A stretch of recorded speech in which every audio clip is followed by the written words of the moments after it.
Hello, welcome back to the YouTube channel of Bethel Evangelical Free Church Hanley. I'm Pastor Gervais Charnley. This is another church in Lancashire now. We're back in Lancashire.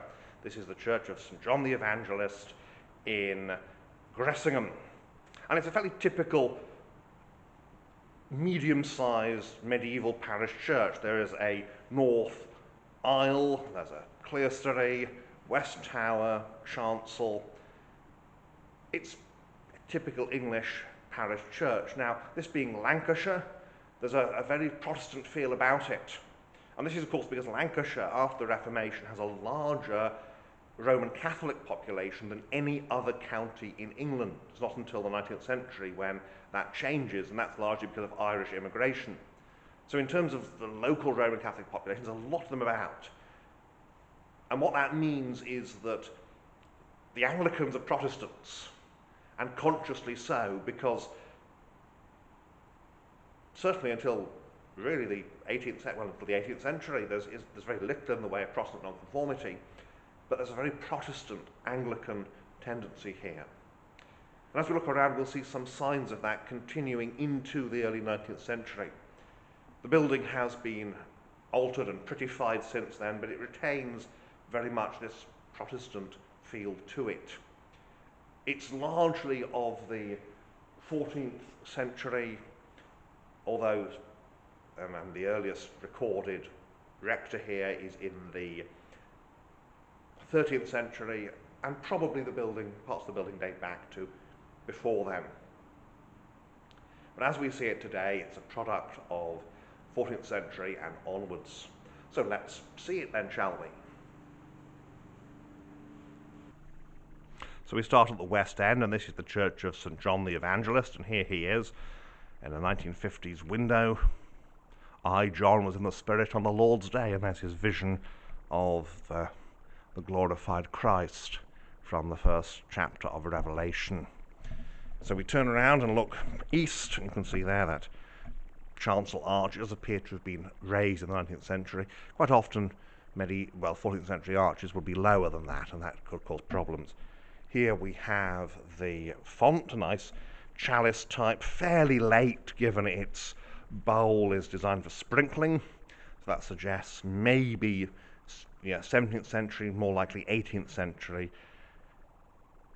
The Book of Common Prayer, even as reissued in 1662, said infants were to be baptized by immersion. But that was a rule even then, I suspect, more honoured in the breach than the observance. And sprinkling became normal in the latter part of the 17th and into the 18th century. John Wesley, interesting enough, when he was an Anglican, and of course he strictly was Anglican all his life, but when he was ministering in an Anglican context in Savannah, Georgia, he got in deep, deep trouble for insisting on immersion, because a lot of parents didn't like the idea of this clergyman dipping their babies underwater. But you see here box pews lining the nave, and those brass things there, those are brass umbrella holders, very important in wet weather, and there's quite a lot of wet weather in Lancashire. So you can see them there. You see this one's still got the drip tray at the bottom, so you put the bottom of your umbrella in the tray, and then it would rest in the brass holder. And there's the organ at the back of the aisle, and then you see the aisle, and there's you can probably hear they're mowing the lawn out there. And there at the end is the Morton Chapel, which is a medieval chapel that's become essentially mortuary chapel for the Morton family.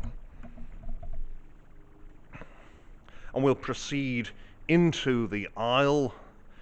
As we've noted before, normally if there is only one aisle, it's on the north side. Sometimes it's not, and there are reasons for that, but here, aisle on the north side, and see, looking up, there's the Morton Chapel, this whacking great memorial in the middle of it, or the Martin rather, chapel.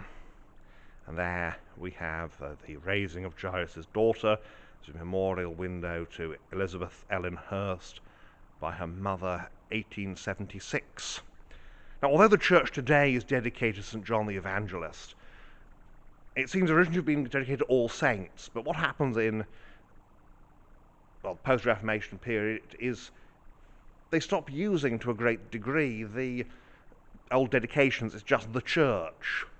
And so they get forgotten, and sometimes when they're revived in the 19th century, they revive the wrong one. There's some confusion as to what the dedication was, and by the time we find out actually the medieval dedication was somebody else, it's too late. It's been changed.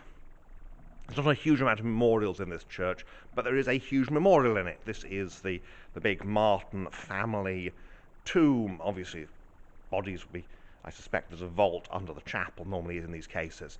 And you've got George Martin of Capernwray, born in London, March 31st, 1801, died at Brighton, November 24th, 1867, universally esteemed and lamented, and he was MP for 10 years for Lancaster. So, important fellow. And up there we have memorial to Georgina Justina Anne, eldest and dearly beloved child of George and Lucy Martin, died 1844 and born 1835. So yes, she's 19 when she dies. Turning around and looking west down the aisle, you can see this nice arcade, and there's the organ at the back. These nice box pews. The bigger ones at the front, of course, would be more expensive to rent, and they would be occupied by more important people. The chancel's fairly recently been reordered, so they've taken out the choir stalls, and we've just got this reading desk in here. The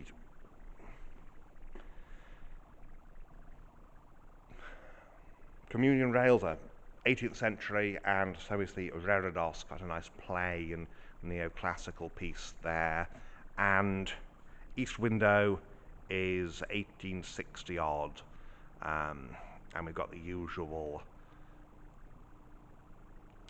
crucifixion in the middle, and it's flanked in this case by the Annunciation and the Nativity. Memorial here to Sarah Ann, wife of the Reverend William Nelson. She dies 1831. You know, she's called minister of this church, and then he dies 1837, and you've got Sarah Mary, their infant daughter, died August 21st, 1830. That, incidentally, is a stand for an oil lamp from back when oil lamps were the only real form of illumination you had here at night. There's some very nice, there's three nice pre-Raphaelite windows. This is the first one in the chancel. Be thou faithful unto death, and I will give thee a crown of life. And then my mother and my brethren are these which hear the word of God and do it. Modern tapestry.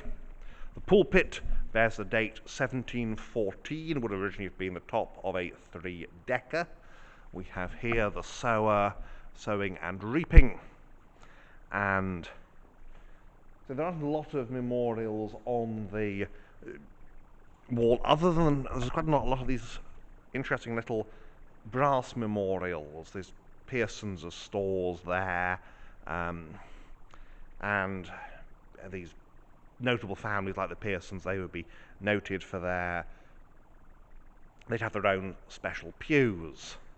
Here we have the war memorial to Frank Pearson, Thomas Burrow and Anthony Orr, who made the supreme sacrifice in the Great War. We have the Ten Commandments there, nicely painted 18th century by the looks of them. And here we have, I lay down my life for the sheep, and I am the resurrection and the life. That's probably representing Martha. There's an internal porch, because there isn't an external porch, so you need something to keep the drafts out during the service. So that is the inside. Finally, we have this nice 18th century, or I suspect 18th century, arch here in the tower, which may suggest the tower was added at that date. So that's the inside here at Gressingham in Lancashire. And so outside here at Gressingham, you see behind me, this is the oldest part of the church, this Norman doorway. And you can tell it's really Norman because of the weathering. If it were fake, the weathering would have been much less. I'm standing here because of the light and shadow in the churchyard, but also because this is a very nice door, and you can see there's no external porch, and may have been one at one point, but if there was, it would have been wooden and it's left no trace. So I'll look around the outside and see, again, the salient features, as they say. And so this is the outside of the church. You see this nice solid south wall, that very nice little tower. Yes, that does look very 18th century, doesn't it? And just the door to show the extreme age of the building. The churchyard here on the south side, and then it sort of ends there, and there's a drop down to the churchyard extension and the little beck stream below.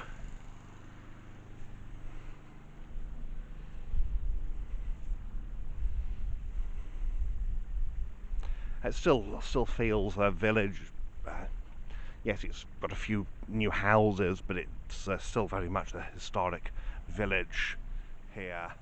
And there's the aisle just attached here. Can't go out too far because of, well, lie of the land, trees and such like, but there you can see how this aisle then is just as a lean-to structure. And we've got here, I suspect this is the Martins family vault under there. Been a long time, I expect, since anyone's been buried in there. And there we have this very long, you see all just a continuous roof line there, although the chancel and nave are separate. The roof line's almost continuous up there. The roof and that tower is also simple and very lovely. Windows have been renewed in the 19th century. I suspect that what was there before would have been even simpler than what is here now. Oh yes, that's the Martin family vault down there. And so that is St John's here in Gressingham in Lancashire, not of course to be confused with any other Gressinghams in England. And